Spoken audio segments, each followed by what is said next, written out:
Oh, Shadowfax 1007. Do you have any genius suggestions for how to store rolls of tape so they are organized yet accessible? Boy, howdy do I. And I wish we could change locations here. However, if I can, I will, if we pull this video out, we'll throw up some pictures of my tape storage. But here, okay, so here is the thing about tape that makes it hard to store. Yeah, I saw this question in advance and I got some tape to answer this question correctly. Hold on, let me grab a thing here.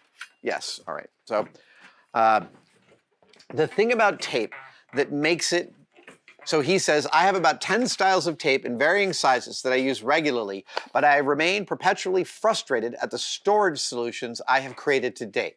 I'm gonna go out on a limb and bet that your first storage solution was this: a spindle and the tape sitting on the spindle. And now you need a roll of tape. So you go over to the wall and you can't just grab it because you got to put down whatever you're holding. And then you got to lift the spindle off and hold it on one end and then maybe pull off like 2 rolls of tape before you get to the one you want. And where's your flow state? It's in the toilet. This is just like, for me, this is, I'm losing my whole life 1 second at a time. It's just ticking away. I'm slowly dying. So a few years ago, I was touring around the world with Michael Stevens from Vsauce with a science show that we wrote together. And I'm in this theater in the Midwest, and they had their tape stored in a way that blew my frickin' mind wide open. And it was like this. They stored their tape flat on thin shelves. And specifically, the thin shelves they did were just over 1.5 inches thick, which meant that you could store both 2-inch thick rolls and on top of those 1-inch thick rolls. And I converted I took pictures of this and I instantly converted my entire tape rack, because I have, what do I have over there? 200 rolls of tape? Probably 200 rolls of tape on my tape rack. And they're everything from heat shrink to vinyl to lettering tape to Kapton. I've got a lot of Kapton tape. Copper tape, double stick tape. There's at least 20 kinds of double stick tape. Duct tape, masking tape, cloth tape. 4 different kinds of cloth tape. And I want to access them like this. There's what I need. There's what I need. None of this like, this is super frustrating. This is also the problem with storing wire. Wire also, I had to learn, get the spindle out. I don't need a spindle for wire, or you don't need a spindle for wire or for tape. I am now storing my wire in a drawer. What? I thought, Adam, that you said drawers were where places go to die. Yeah, well, I've refined my thinking on drawers over the years since I said that. Because I still believe that a miscellany drawer is absolutely a graveyard of things you have no idea that are sitting in there. But a special purpose drawer, that's a drawer that actually is quite useful. Will you hand me that foam core thing that says labelers on the disc sander? This is a liner that I built for one of my airline drink containers. And this held, it held labelers. So this held 1, 2, 3 Dyna labelers, plus a couple of the Brother labelers, plus all of the plastic rolls and the ink, all of the thermal stuff for making all the different labelers that I have work. And this was really useful as it was. I have now since put this in a different drawer, but this is how I make drawers special purpose. And yeah, I'm storing my wire, all my fine electronics wire, in a couple of drawers. The real trick is realizing that while tape and wire, they fool you into thinking a spindle is the right solution because they got this nice handy hole. Don't be fooled. Store them like this. First order retrievability means you don't have to go through any calisthenics to get what you need. You can just reach out and grab it.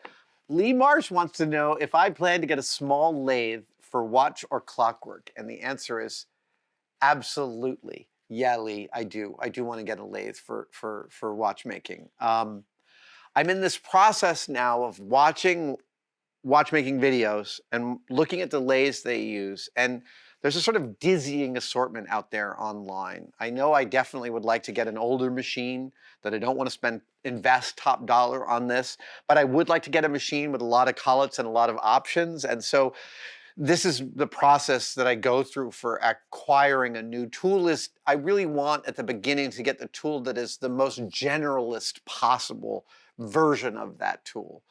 And this is just a process of sort of learning and watching and building my institutional knowledge about how these work, who uses them, for what, and then also thinking about the ways in which I might find them useful and how I would utilize them.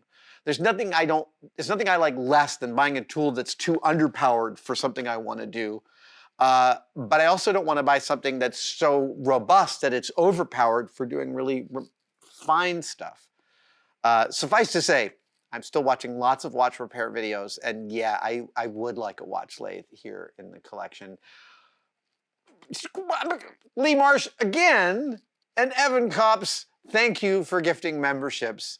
Wow, we're gonna have to just do a big long thank you, because I don't know if I can go back through all these texts and get this and get everybody, but I can't thank all of you enough for all those memberships. One more? Yeah, let's do it. Let's see here.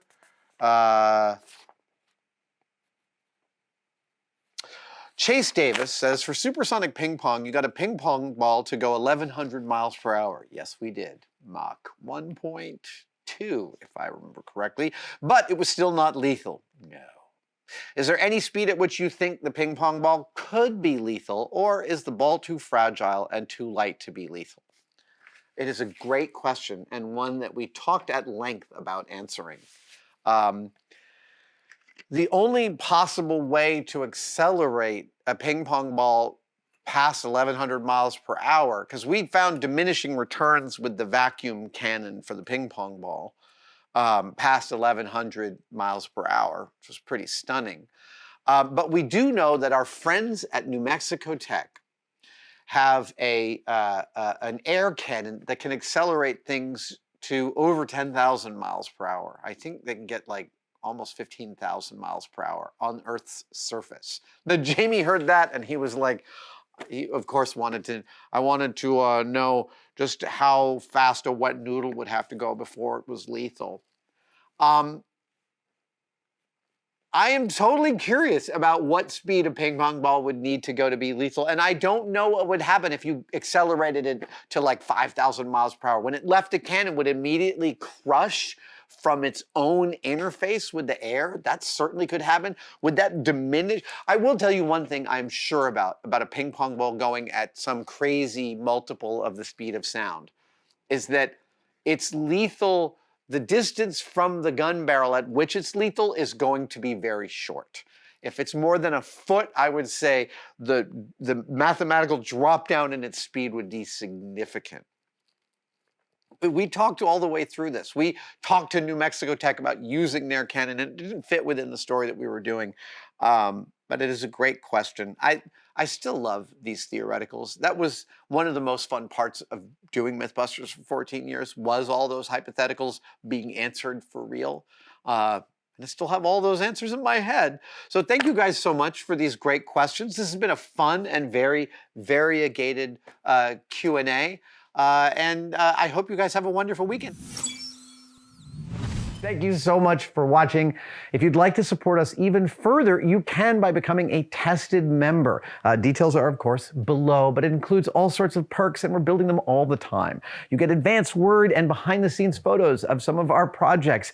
Questions, you get to ask direct questions during my live streams, and we have some members-only videos, including the Adam real-time series of unbroken, unedited shots of me working here in the shop. They are weirdly meditative. Thank you guys so much. I'll see you on the next one.